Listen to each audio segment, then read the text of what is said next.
नमस्कार, जय हिंद साथियों। एक बार फिर से स्वागत है आपका मेरे यूट्यूब चैनल स्टडी विद सागर में। आशा करता हूँ आप सभी लोग अच्छे होंगे और आपकी तैयारी भी अच्छी चली हुई। देखिए, आज उत्तराखंड लोक सेवा आयोग द्वारा फिर से दो लेटेस्ट नोटिफिकेशन जारी किए गए हैं जो आपका पीसीएस की भर्ती से संबंधित है। तो इम्पोर्टेंट ये नोटिफिकेशन है, आप इनको जरूर देखिएगा। इसमें जो इम्पोर्टेंट जो चीज़ें हैं उनको मैं यहाँ पे आपको डिटेल में बताऊँगा। देखिए, जो आपका एग्ज़ाम है, एग्ज़ाम आप सभी को पता है कि 14 जुलाई को आपका इसका एग्ज़ाम होने वाला है। जो उत्तराखंड पीसीएस का जो प्री एग्ज़ाम है वो 14 जुलाई रविवार को निर्धारित है और इसी दिन ही आपका ये 14 जुलाई को एग्ज़ाम होगा।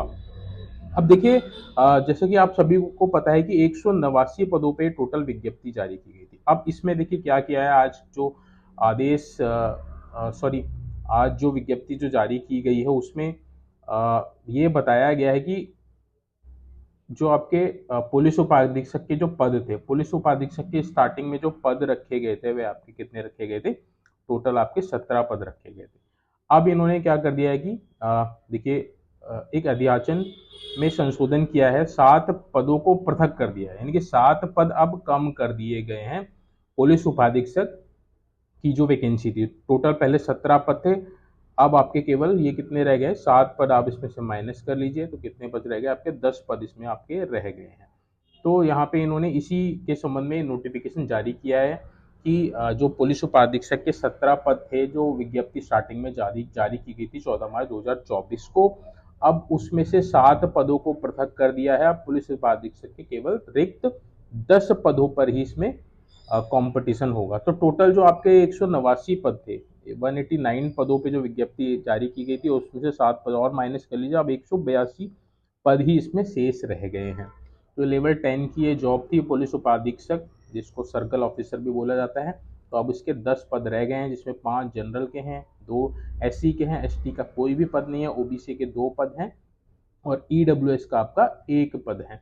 और उत्तराखंड महिलाओं के इसमें देखिए 3 पद जो हैं, 3 पद उत्तराखंड महिलाओं के निर्धारित है, जिसमें अनरिजर्व कैटेगरी का 1 है, अनुसूचित जाति का एससी का 1 है और आपका जो ईडब्ल्यूएस उसका भी आपका 1 पद है। तो ये अच्छी खबर नहीं है। टोटल जो पद 189 थे अब वो घट के 182 रह गए हैं, तो कंपटीशन आपका और ज़्यादा बढ़ जाएगा।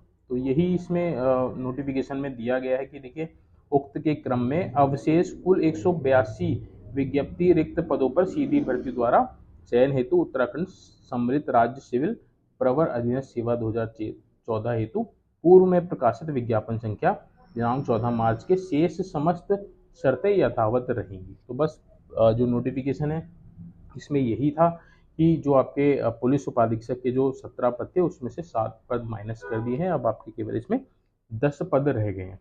अब देखिए, जो दूसरा नोटिफिकेशन है उसके बारे में हम लोग देख लेते हैं। दूसरा नोटिफिकेशन यह है कि देखिए, जो आपका 14 जुलाई को जो आपका एग्जाम होने वाला था, 14 जुलाई को जो आपका एग्जाम होने वाला था उसके संबंध में उसको एक्सटेंड किए जाने के लिए, उसकी तिथि को परिवर्तन किए जाने के लिए प्रत्यावेदन दिए गए थे आयोग में।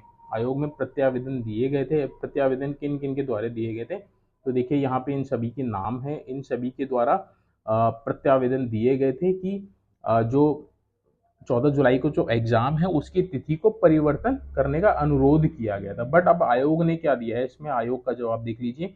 उक्त परीक्षा के आयोजन के संबंध में समस्त तैयारी पूर्ण कर ली गई है अतः इस स्तर पर परीक्षा की तिथि पर परिवर्तन संभव नहीं है। सम्यक विचारोपरांत अभ्यर्थी द्वारा प्रश्नगत परीक्षा की तिथि परिवर्तन के अनुरोध को अस्वीकार, जो ये प्रत्यावेदन थे इनको अस्वीकार कर दिया गया है और इनका निस्तारण कर दिया गया है। तो इसमें अब देखिए, जो 14 जुलाई को एग्ज़ाम है आपका वो 14 जुलाई को ही होगा। अब इसमें कोई एक्सटेंशन नहीं होने वाला है। आयोग ने क्लैरिफाई कर दिया है, ये जो प्रत्यावेदन दिए गए थे उन सभी को का निस्तारण कर दिया गया है और सारी तैयारी पूरी कर ली गई है। तैयारी का मतलब देखिए, जितने भी क्वेश्चन पेपर वगैरह हो गए होंगे वो सारे प्रिंट हो गए होंगे और सारी तैयारी जितने शीट अरेंजमेंट वगैरह है उन सब की जो प्लानिंग है वह सब हो चुकी होगी। तो अब इसमें परिवर्तन होने के चांसेस बहुत ही कम हैं। तो आप अपनी तैयारी इसी हिसाब से कीजिए कि आपका 14 जुलाई को इसका एग्ज़ाम हो जाएगा। तो ये थे दो नोटिफिकेशन जो आज आयोग द्वारा जारी किए गए थे, उनको हम लोगों ने यहाँ पे डिस्कस किया है। होप सो आपको इन्फॉर्मेशन समझ में आ गई होगी। इम्पॉर्टेंट थी इसलिए इसको आपको बताना ज़रूरी था, क्योंकि देखिए पद कम हुए हैं तो ये इम्पॉर्टेंट न्यूज़ है, आप अपनी तैयारी उसी हिसाब से अब कीजिएगा, क्योंकि बाद में कई बच्चों को पता नहीं चल पाता है कि पद जो 189 थे 182 कैसे हो गए। तो आपको पता होना चाहिए कि क्या क्या चल रहा है परीक्षा के संबंध में। तो चलिए आज का जो सेशन है, आज का जो वीडियो है, इसको यहीं पे एंड अप करते हैं। वीडियो अच्छी लगी होगी तो प्लीज़ वीडियो को लाइक कीजिएगा, चैनल को ज़्यादा से ज़्यादा सब्सक्राइब कीजिएगा, ताकि आपको इंपॉर्टेंट अपडेट चाहे कोई सा भी एग्जाम हो उसको तुरंत आपको मिल सके। Thank you so much watching this video.